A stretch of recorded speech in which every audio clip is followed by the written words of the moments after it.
Hello folks, I'll just hop right into it. Me and Harpie Summers were talking about some potential defog changes. How would you fix it? And he had a pretty good idea, so I just want to talk about it today. And his idea is to make defog affect the entire field rather than hit a Pokemon, because right now defog targets a Pokemon rather than affect the whole field. And what I mean by that is the same way, hopefully I have the right tab, yes I do. So defog right now affects you can affect anyone adjacent to you, right? So it's a targeting move just like Thunderbolt or Ice Beam or Fire Blast or anything like that. I'm actually not 100% sure if it just affects everyone around you or just one specific Pokemon. I think it's one specific Pokemon, but I could be spreading misinformation. But anyway, that's what defog does right now. You affect one specific Pokemon. And there are problems with that. The main problem in question is this guy named Gholdengo. He's a problem. He blocks defog because you're hitting it the same way that it blocks Thunder Wave or Will-O-Wisp or any of those, you know? Whereas like Spikes or Stealth Rock, it doesn't block those because it's just affecting that side of the field. And actually, I might talk about that later. But basically, what Haze, on the other hand, I hope I said Haze earlier. I might have said Mist, but it's Haze. Haze affects the entire field. It affects both sides of it. Your stat changes get reset to 0. Everyone on the other side of the field's stat changes get set to 0. So it's not blocked by Haze because it's just hitting the field the same way that Stealth Rocks is just hitting the opponent's side of the field.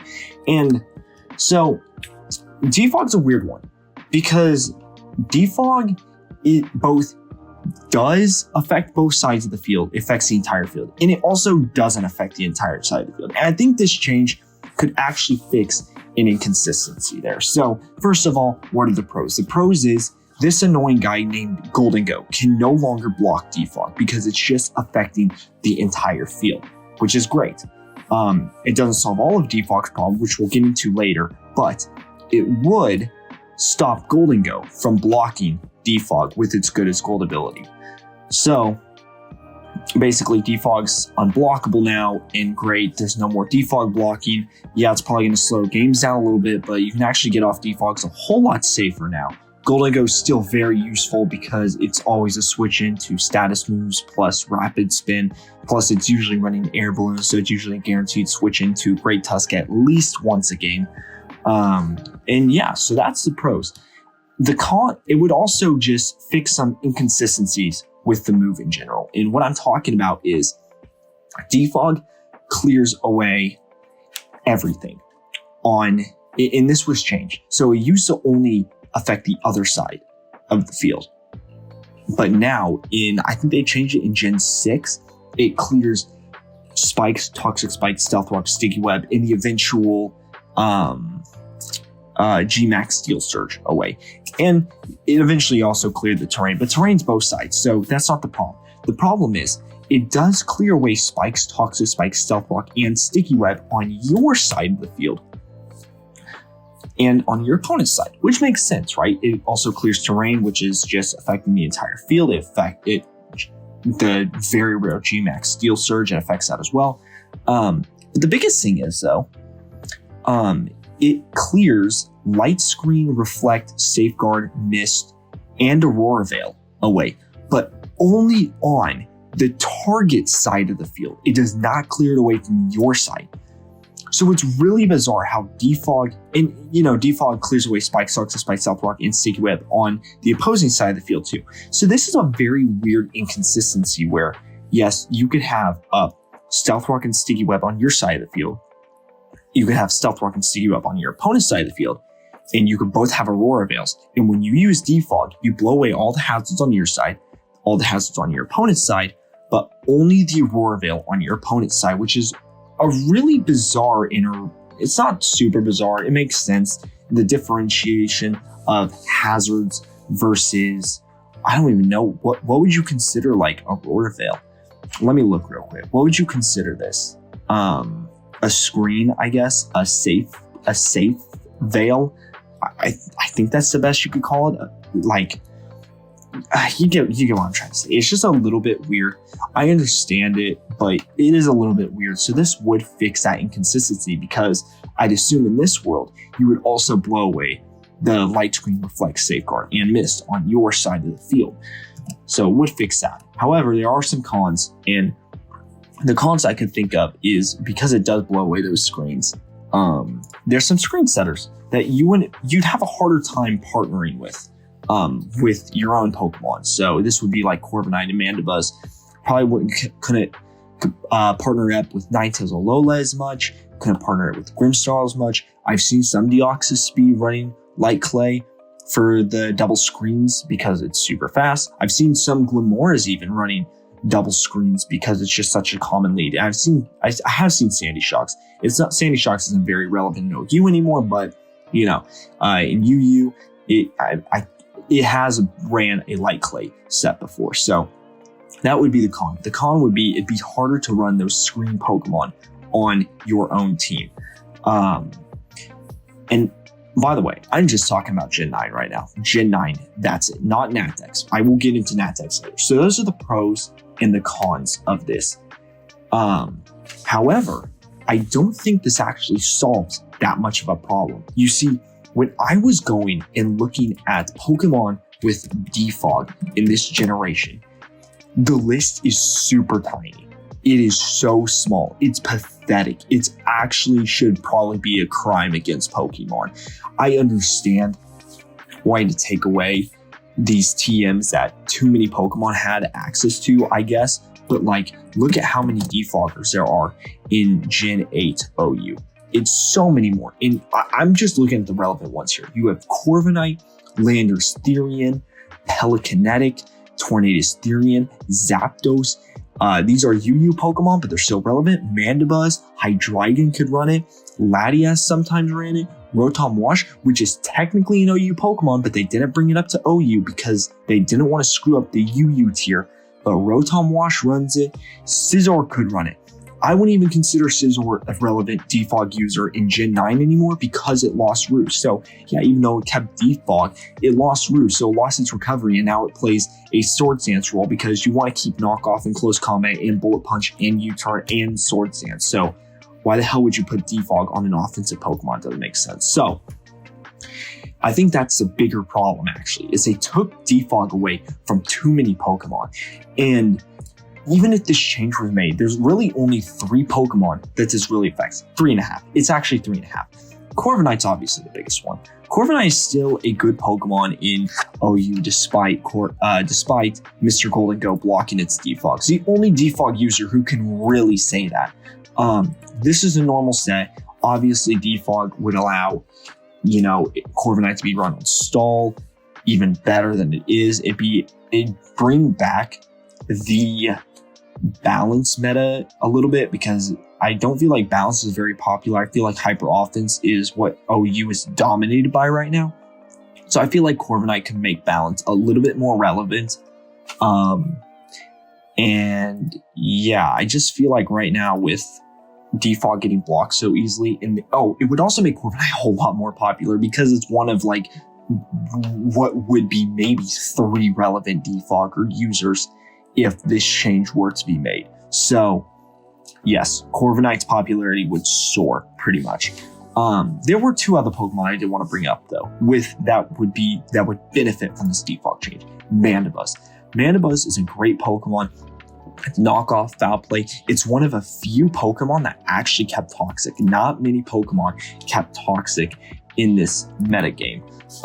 Just like a lot of Pokemon lost Defog, almost every Pokemon lost Toxic because almost every Pokemon had Toxic, but Mandibuzz kept it, just like Mandibuzz was one of the few who kept Defog as well. And this would be a great thing to bring back. I know that Gholdengo doesn't really like to switch into Mandibuzz anyway, because Mandibuzz could be running Knockoff instead of Foul Play, but it would make Mandibuzz a whole lot easier to use. Mandibuzz would probably go to OU overnight with this change, because it would be a very good switch in counter, perhaps even to Gholdengo. The other Defog user who would be affected by this is Talonflame. Talonflame had a weird niche at the beginning of OU on stall and fat balances teams, where it actually ran a defensive set of Flame, Willow, Defog, Roost. And the nice thing about Talonflame, you don't need to invest a whole lot of speed to outspeed the relevant threats that you needed to outspeed, which would be Great Tusk, Ice Body,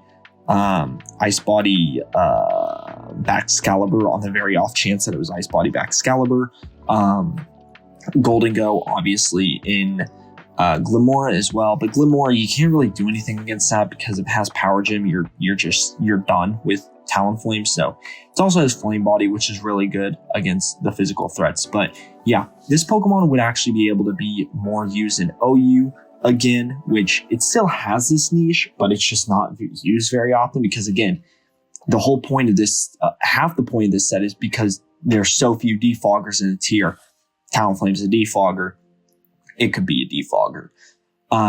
So the other two Pokemon, which this Weezing is kind of a half, but Hawlucha for sure. This is a very niche set. I think I've only seen it being run a few times, but it's very interesting because Mold Breaker actually breaks through Gholdengo's good for gold, so you're not affected by it, which means you can click Defog against it, and that's pretty cool. I've really only seen it run by Blunder though. There was a Blunder video about, oh my gosh, a year ago, where this was a little over a year ago, where this set was used. Haven't seen it a whole lot, but I did want to bring it up that Hawlucha is a Defog user who could be an OU, I guess, affected by this change. But honestly, it doesn't really affect Hawlucha a whole lot because it already can mold break Defog. And same with Weezing Galar with the neutralizing gas set, at least it still can break through Gholdengo's good for gold, which means if Gholdengo tries to switch in on the Defog, it's worthless. Of course, this comes with some quirks. One is that your opponent knows you're neutralizing gas because neutralizing gas activates on switching and lets the entire field know. It's kind of similar to Hawlucha's Mold Breaker. And the other thing is that half the time Weezing Galar is running Levitate. So if this change were to be made, Weezing Galar could run Levitate, which would be pretty cool. I do feel like Weezing Galar is still bulky enough, even though it doesn't have consistent recovery. Pain Split's only recovery move you can really run. I feel like it does have a better bulk in natural typing that allows it to still be a relevant defogger, even though it doesn't have consistent recovery like Scizor. Also, it doesn't have the opportunity cost of being an offensive threat because it's just not, folks. 85 special attack just does not cut it anymore at all, folks. Let's be honest. 90 attack definitely doesn't. But 85 special attack doesn't either. And it's kind of slow. So it's a bulky Pokemon. And it is easier to recover because you do have better utility moves as well. Scizor's only utility at this point is literally Defog, and that's pretty much it. So yeah. Let me know what you guys think of this, though. That's basically what I have to say about it. My final thoughts are, I think it would be better. I think there's a world where you could even make Defog affect the opposing side without it actually targeting a Pokemon in the same way that Stealth Rock and Spike do.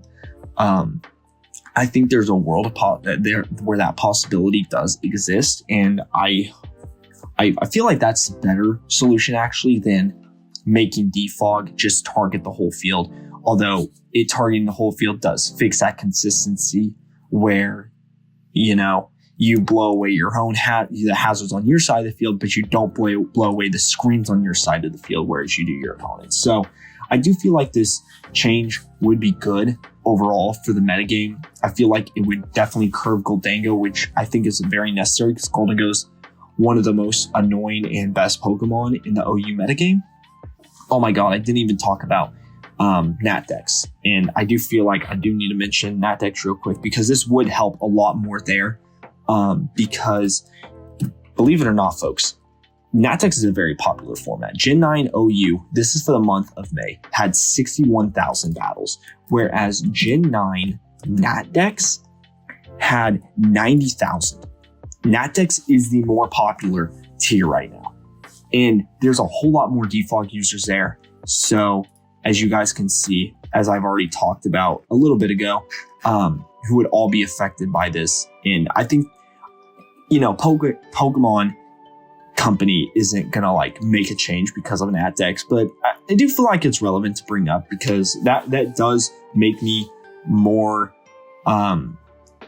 susceptible to making this change, especially because NatDex has banned Gholdengo. So this could even allow NatDex to unban Gholdengo, because I think the whole reason they banned Gholdengo is because it disrupted the metagame too much, if I had to guess. Whereas in Gen 9 it doesn't, because there's like 3 relevant defoggers anyway. So I do feel like it is necessary to bring that up, but I do feel like this would be good for the game overall. It'd be healthier. It'd curve Gholdengo a little bit. It'd fix that inconsistency. You could even have your evasion lower for both sides of the field if you really wanted to make Defog interesting. Or, you could just totally remove the evasion drop at all too. And I think you would actually. I think you'd probably do that before you made both sides lower their evasion, but that might just be me. But anyway, I think the main problem, though, the core of the problem actually, is that they need to get more Pokemon Defog again. I understand, again, them taking away it from some Pokemon who just it just didn't make a whole lot of sense on, but I don't know. Dragonite having Defog makes sense to me. Gliscor having Defog. Wait, I didn't even see. Does Gliscor? I think Gliscor has Defog in previous shits. I think it does, yeah. Gliscor having Defog doesn't make a whole lot of sense, but I can see it a little bit, Landorus, Tyrion having Defog, that doesn't make a whole lot of sense, but again, Landorus is Landorus, so I'd make the exception for it. I think you can even make an argument that Roaring Moon should probably have Defog, because Salamence does, and I think Salamence having Defog makes sense because it has giant ass wings. Skarmory, I also think, has an argument for having Defog. I'd say even to a weird degree, Ting Lu might, because Ting Lu does learn Whirlwind. So I think Ting Lu even has some semblance of an argument to get Defog. I think that's the main problem, though. Just not enough Defoggers. So, but let me know your guys' thoughts down below. What do you guys think of it? Does Defog even need a change? What would you guys do to fix Defog? Shout out to my boy Harpie Summer. Give him some love in the chat, because this was his brainchild. I'm just kind of dissecting it and seeing what the possible pros and cons of it. But I appreciate y'all watching. Thank you all very much. I hope you guys have a great rest of your day. Only subscribe. If you do, subscribe. I love you. Don't feel like you have to, but should probably throw that out there. I want to hit 1K by the end of the year. I don't want to be one of the annoying guys saying I'm going to hit 1K at the end, but I want to hit 1K at the end of the year. Y'all understand, right? All right, that's all I got for today, folks. Thank you all very much. I'll see you guys in the next video. We've got Bruxious on deck tomorrow, so make sure to stay tuned for that. We'll see you guys tomorrow. Peace.